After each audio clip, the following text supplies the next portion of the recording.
Evening PMA faithful. Now, second part of lesson 1, we're going over our kickboxing combinations.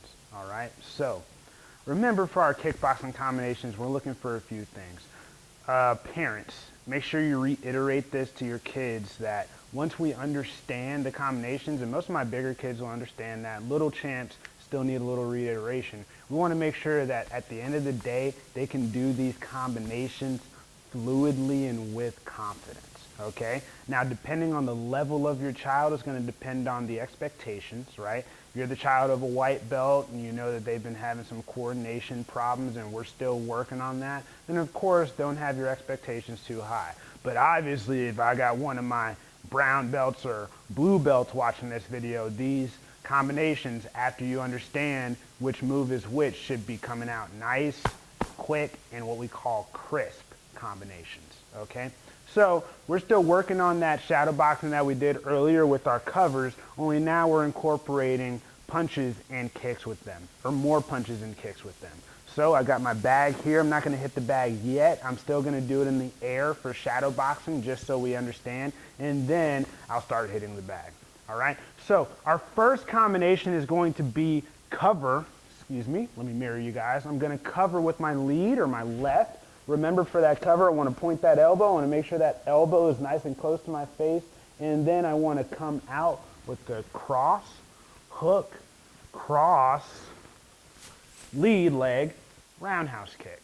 Now, every single one of my kids by now should know what a lead leg roundhouse kick.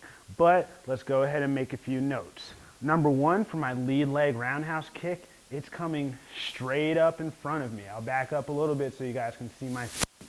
This is coming straight up in front of me. When it comes up, my chamber is immediately lateral or parallel to the ground. And from here, I flick my foot out for the snap, then I bring it back, and then I put it down. I had to use the bag to brace myself for balance, which is okay, all right? So from here, I chamber up, parallel, snap it out, bring it back, and I put it down. All right, now depending on the level of your child, depends on how high I want that foot to be, okay?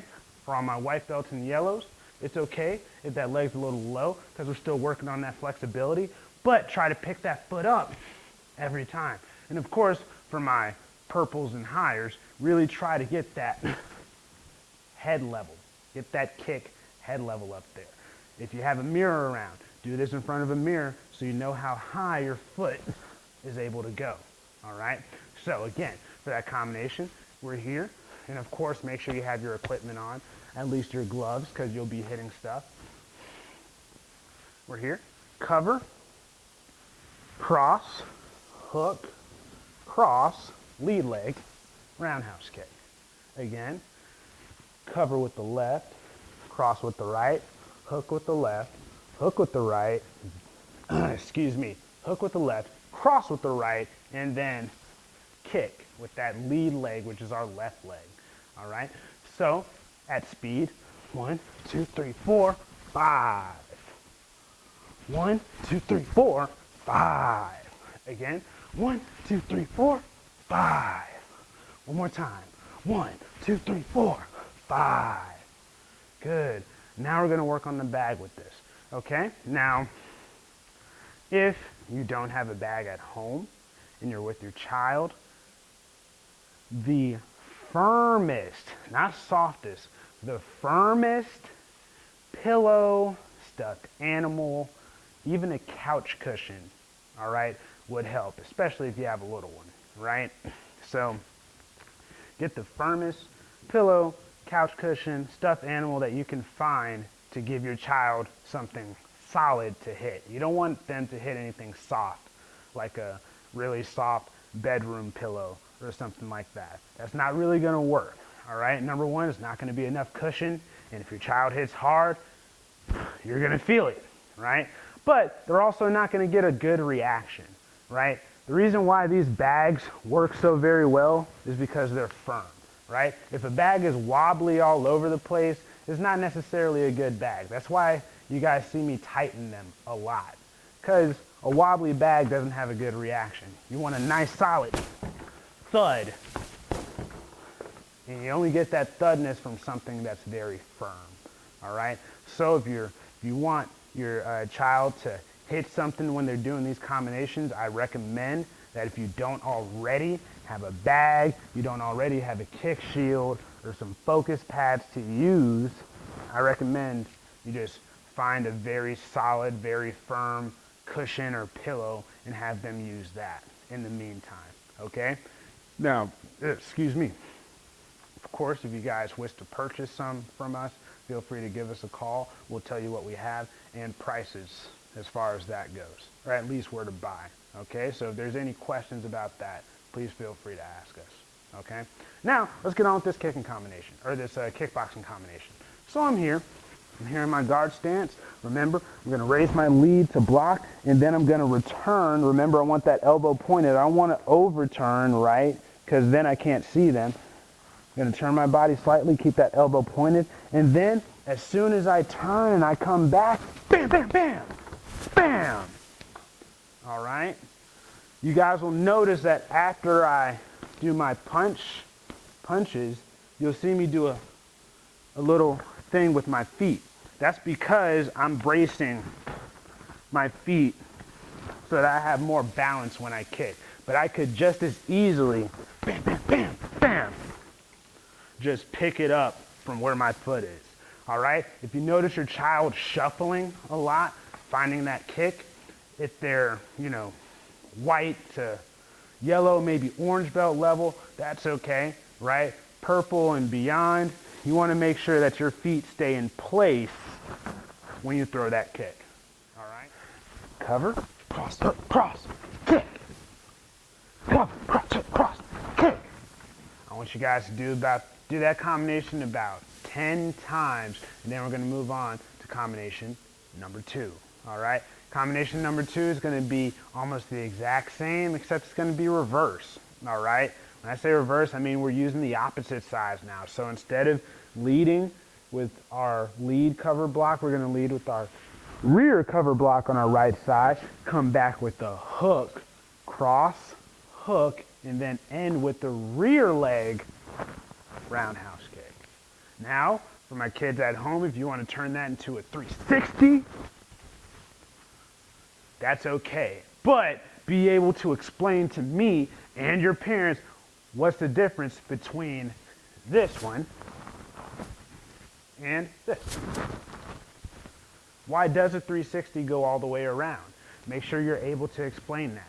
And if you're not able to explain it, I'll give you the answer in 5 seconds.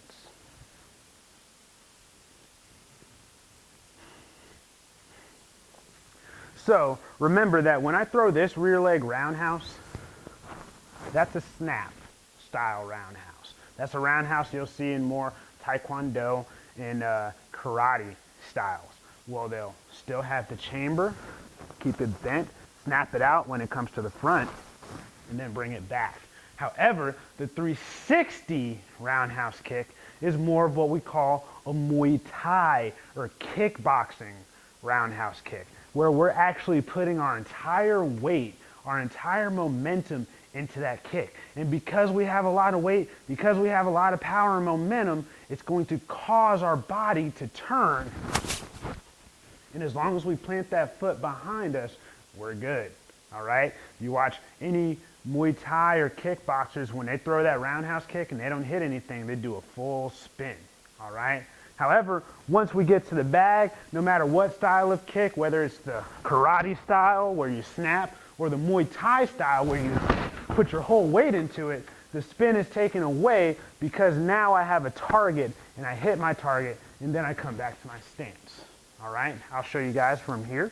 So we got the snap style roundhouse kick or karate style. Do a little faster. And then we have our Muay Thai style. You'll notice the power difference, right? Because I'm putting my entire weight into that second kick versus me just snapping it and coming back. Snapping it and coming back versus a wham. Make sense? Cool. So for that combination, rear cover, hook, cross, hook, rear leg, roundhouse kick. You'll notice that I do a little hand switch. As long as you keep one hand up by your face as you're doing that kick, you're fine. What I don't want to see is this or this. At this point, you're not defending anything. At least if I'm here, my hands are in front of me and still between me and my opponent. All right? So, I'll do it a few times in the air. 1, 2, 3, 4, 5. 1, 2, 3, 4, 5.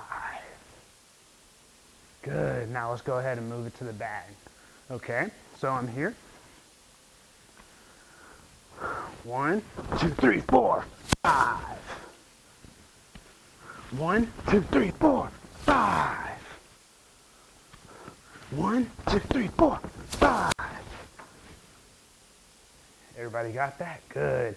Go ahead, work those combinations a few times. Remember, I want you guys to work those combinations at least 10 times, just so we're comfortable with it, just so we understand, okay?